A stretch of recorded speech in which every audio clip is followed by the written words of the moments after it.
Olá, faz um tempo já, né? Então, minha filha nasceu. Vim pra gravar esse vídeo que já foi bastante pedido, que é do meu relato de parto. Eu comecei a ter as contrações no domingo à noite, eram umas 8h30, 9 horas, quando eu percebi que elas estavam ficando mais frequentes. Eu comecei a anotar a hora que as contrações vinham e o tempo de duração. Comecei a anotar mesmo quando começou a vir de 10 em 10. E eu sabia que estava bem distante ainda, até que eu fui. Quer dizer, eu fui deitar porque eu sabia que eu ia precisar poupar energia e eu tinha que estar descansada. Minha mãe estava aqui em casa e ela veio preocupada porque eu estava dormindo, achando que eu não ia sentir as contrações e que eu ia continuar dormindo. Eu não sei que ser humano consegue dormir direito tendo contrações fortes, mas beleza. Mas eu não tava conseguindo dormir, eu só queria descansar mesmo. Tanto que aqui, ó, tá vendo? Que bonito. Isso daqui eu tava anotando de madrugada enquanto eu acordava entre uma contração e outra. E deu umas 4 horas e eu já não conseguia mais dormir. Eu tinha desistido de dormir e tava tipo em 5 minutos. Eu sabia também que ainda tava longe. Tomei um banho, sossegada. E aí a gente foi pra casa da Angela pra fazer a avaliação. Na segunda-feira eu tinha completado 41 semanas. Tava com um outro ultrassom pra fazer, porque quando dá 41 semanas você tem que fazer um outro ultrassom pra ver como é que tá, né? Se o líquido amniótico tá bom ainda, se tem bastante líquido, se vai precisar induzir ou não. Na última consulta que eu tinha feito, falaram algumas coisas que eu podia fazer pra acelerar o parto. Fizeram rebolo, que é tipo um paninho que coloca na barriga e dá uma chacoalhada. Falam que é um convite pro bebê nascendo. Então, para indução natural de trabalho de parto. Tem um chá de gengibre, canela e cravo, bem forte assim, e pode pôr um pouco de alecrim, que eu tomei. Se eu fiz, tem que tomar 3 vezes por dia. Tava calor, então, né, foi meio difícil porque vários são quentão. Atividade física, caminhar, subir escada. Aqui no meu prédio tem piscina, então nadar seria bom porque eu tive muito inchaço na perna, em dias de calor principalmente, e nadar seria ótimo porque não ia ter o impacto do exercício e tal. Namorar, atividade sexual, estimula o trabalho de parto, tanto por causa do sêmen, tem um composto parecido com o do óleo de prímula. O óleo de prímula é uma outra coisa que eu tomei, que é uma cápsula em gel, tomei 2 por dia, que é pra afinar o colo. E o sêmen tem um princípio parecido. Além do que, a atividade sexual libera ocitocina e vai estimular as contrações. Não precisa ser necessariamente penetração, pode ser, tipo, vocês ficarem só nos preliminares, falam que ajuda também porque libera ocitocina. Um shake com óleo de rícino. O óleo de rícino é aquela coisa que é tipo um laxante natural mesmo. Tem a opção de fazer no shake, que é no leite batido com fruta. E tem a opção de você, tipo, fazer uma omelete. Você coloca o óleo de rícino pra esquentar na frigideira, bate uma omelete, depois pega um pãozinho pra raspar todo o óleo de rícino, e isso daí vai te dar uma diarreia. E isso vai ajudar a estimular depois as contrações. E a outra coisa que me falaram foi o descolamento de membrana, que é tipo um exame de toque, só que mais doloroso, que aí vai descolar a membrana e você realmente vai entrar em trabalho de parto. Desses todos, eles falaram que o único que tem realmente evidência científica é o descolamento de membrana. Eu não cheguei a fazer esse. Eu cheguei a comprar o óleo de rícino, mas como no dia que eu comprei eu comecei a ter contração à noite, eu resolvi não fazer. Talvez devesse ter feito. Enfim, a gente foi pra avaliação na casa da Angela, tá? Não ia ter que internar ainda. Fomos lá fazer ultrassom. Eu acho que foi onde começou a dar problema. Quer dizer, eu acho que não devia ter ido na casa da Angela pra gente fazer a avaliação tão cedo, porque eu sabia que eu não tava em trabalho de parto ativo, que é quando você começa a ter de 3 contrações em 10 minutos.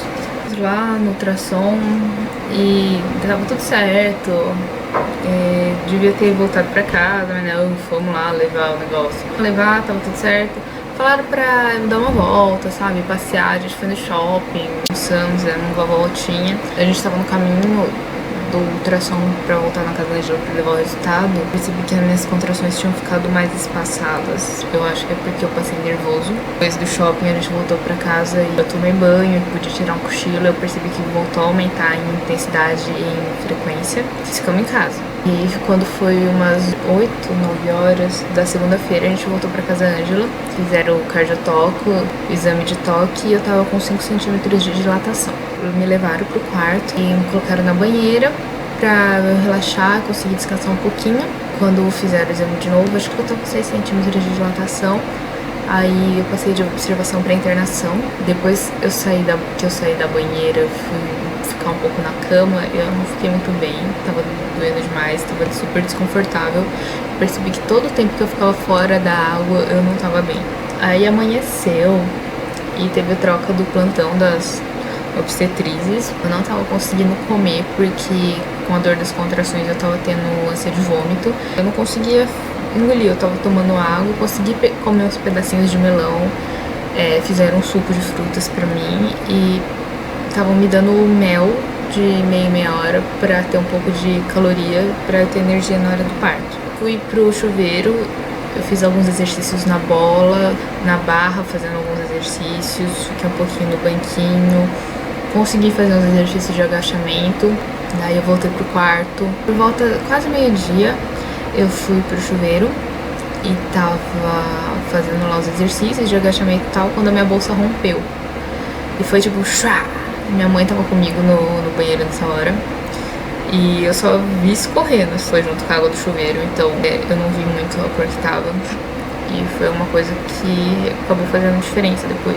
E aí eu comecei a ter umas contrações muito fortes. E elas não paravam, tava contínuo, não tava tendo aqueles intervalinhos de 2, 3 minutos. E aí eu deitei no colchãozinho, colocaram no chão porque eu não tava conseguindo subir na cama. O Charles foi buscar um sorvete pra mim, porque é alguma coisa calórica, gelada, que é mais fácil de eu conseguir comer. Antes do colchão eu fiquei um pouco na banheira, colocaram chá de camomila e deu uma aliviada. Depois eu fui pro chuveiro, porque eu não podia ficar tanto tempo na banheira assim, porque é uma coisa que não ajuda no trabalho de parto por si só, é uma coisa que ajuda a relaxar. Eu consegui levantar e ir pro chuveiro e consegui comer o sorvete e ficar fazendo mais exercícios. Aí eu voltei pra cama, já era de tarde, era umas 3 horas, e as contrações não tinham parado. Esse tempo todo eu tava com dor, eu não conseguia levantar sozinha, nem andar sozinha, eu fui o tempo todo apoiando em alguém.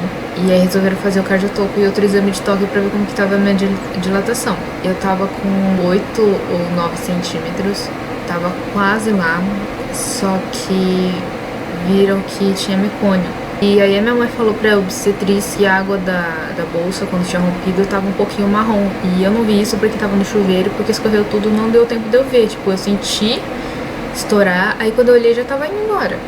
Bolsa rota já é uma questão que tem que acelerar o parto, porque se fica muito tempo o bebê entre sofrimento, o mecônio é um agravante. Nada disso qualifica pra cesariana, na verdade, só que foram ver como que tava o bebê, ele tem que virar pra ficar com a cabecinha virada, tipo, como se estivesse olhando pra baixo, pra quando ele sair, ele tá com a carinha aqui.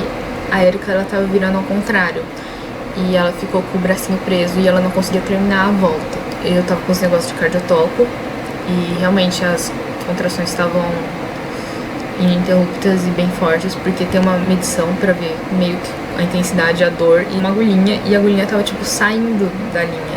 Tava realmente muito forte. Quando eu fui fazer a avaliação, no cardiotoco mostrava que a contração tava bem forte. E falaram que eu tava aguentando muito bem, que eu tava muito resistente, porque eu não tava reclamando de uma dor que era muito forte. Depois que a bolsa rompeu, o mecônio, ele irrita o útero. Isso é um agravante na dor. Aí fizeram o exame de toque, o cardiotoco, e o rebozo não adiantou pra bebê virar, não teve nem 1 centímetro de mudança. E eu já tava com um pressentimento muito ruim com relação a isso. Foi quando a obstetriz me explicou que eu ia ter que ser transferida pro hospital, porque não tinham mais o que fazer lá. Eles iam me transferir pro Campo Limpo, que é o hospital mais próximo. No meu plano de parto, meu plano B era o amparo maternal. O Charles conversou na recepção, fez questão de que me levassem pro amparo. Conseguimos ir pro amparo, só que essa foi a hora mais agoniante pra mim. Me colocaram numa maca e prenderam, né, pra não ficar balançando muito. Me colocaram na ambulância, o Charles foi comigo e foram 2 parteiras. Eu lembro de eu estar chorando e olhar pro Charles e falar que eu ia morrer.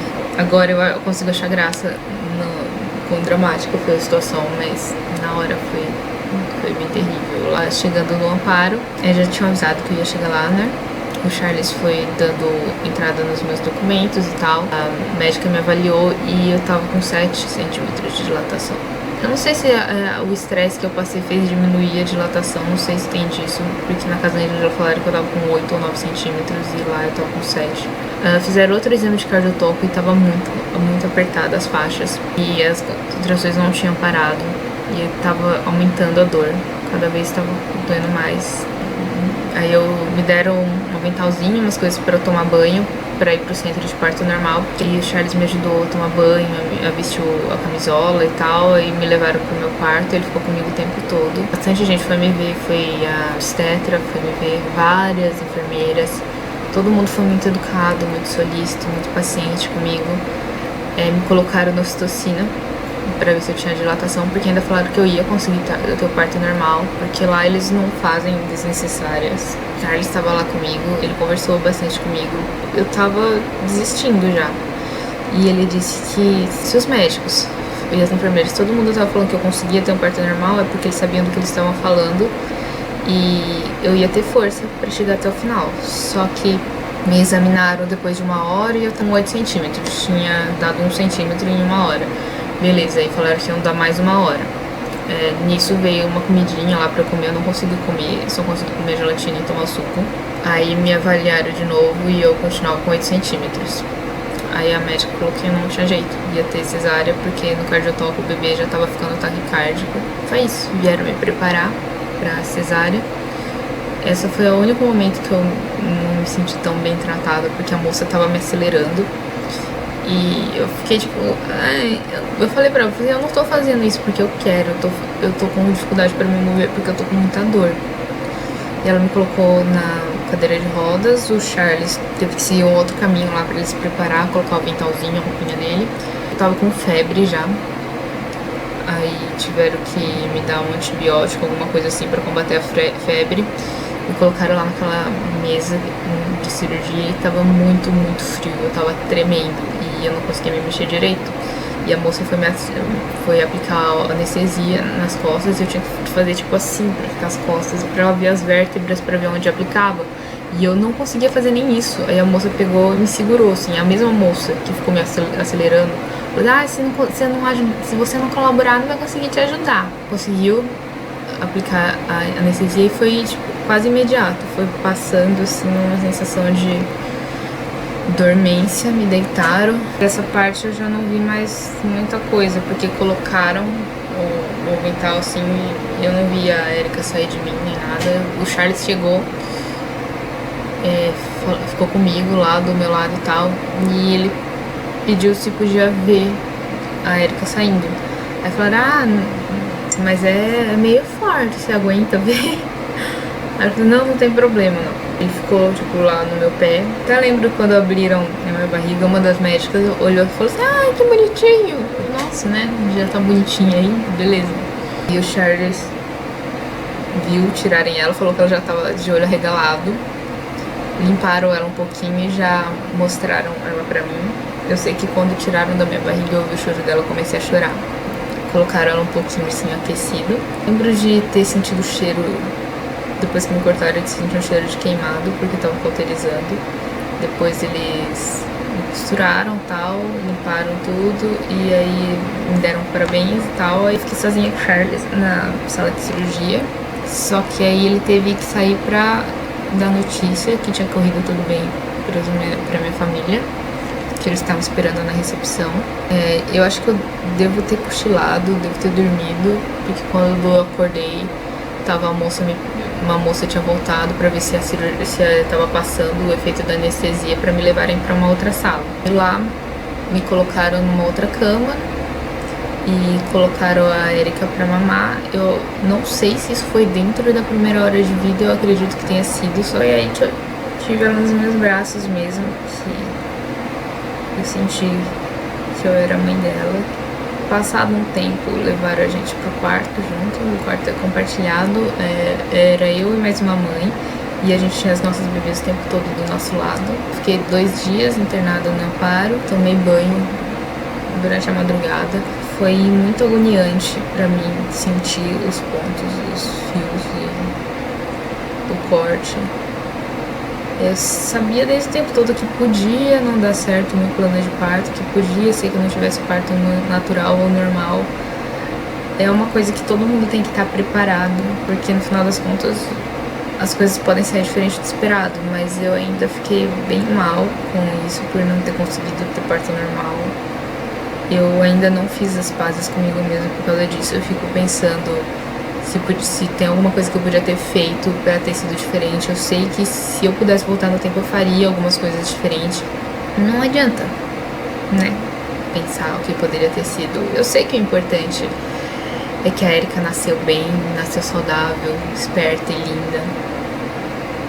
E ela teve o Apgar 9 e 10, que essas são as notas de vitalidade dos bebês. Foi um Apgar ótimo e a grande sorte é que ela estava bem embaixo, ela tinha descido bastante, ela estava quase ali para nascer. Por isso o mecônio não pegou nela, porque o maior perigo do mecônio é o bebê aspirar. E ela já tava, acho que o Charles me falou que pegou, tipo, da cintura para baixo, que ela tava sujinha só. Aí o pós-parto, os dias do hospital foi bem tranquilo, eles falaram pra gente caminhar um pouco pro corredor por causa do gás que entra por causa da cesárea. Tomar vários banhos por dia, eu só consegui tomar um por dia, porque, né, tem que estar lá com a bebê. Eles passaram um tempo, passavam direto lá, como é que tava, se tava conseguindo amamentar, pra dar remédio, pra te fazer exame. O bom do amparo é que, tipo, a Erika saiu de lá já com todos os exames feitos, com o exame do pezinho, da orelhinha, do olhinho. Tirando do pezinho, tudo já saía na hora, ela tomou as vacinas que precisava. O do pezinho a gente pegou depois na internet. Tinha as doulas que ajudavam com a amamentação. Lá no amparo eles seguiram meus pedidos que eu tinha feito, que, por exemplo, as refeições eu falei que eu não comia carne vermelha, então sempre veio um franguinho, ovo, alguma coisa assim. A comida era bem gostosa, eu fiquei muito feliz quando eu tive pulenta e tal. Eu posso falar mais do pós-parto e do puerpério num outro vídeo, se vocês quiserem, porque senão esse daqui vai ficar muito extenso. Então é isso, o meu parto, que era pra ser natural, acabou sendo uma cesárea. Foi uma cesárea necessária. Eu fui numa consulta da Casa de puerpério já e a obstetriz falou: não, você pode ficar tranquila, você fez tudo o que você podia. Você não pode se culpar, porque se tem uma pessoa que não era culpada ali, foi você. Você estava no seu momento vulnerável, então você não tem que pensar que você tinha que ter se imposto, que você tinha que ter feito isso ou aquilo, porque você fez o que você podia. Mas mesmo assim eu ainda fico pensando: eu devia ter feito isso, eu devia ter feito aquilo. Eu tenho plena consciência que o que importa é que a Erika tá aí, mas é difícil. Eu espero que um dia eu consiga fazer as pazes comigo por causa disso. Até o próximo vídeo. Obrigada por assistirem. E se vocês tiverem alguma dúvida para responder sobre o pós-parto ou sobre o puerpério na próxima, podem deixar nos comentários.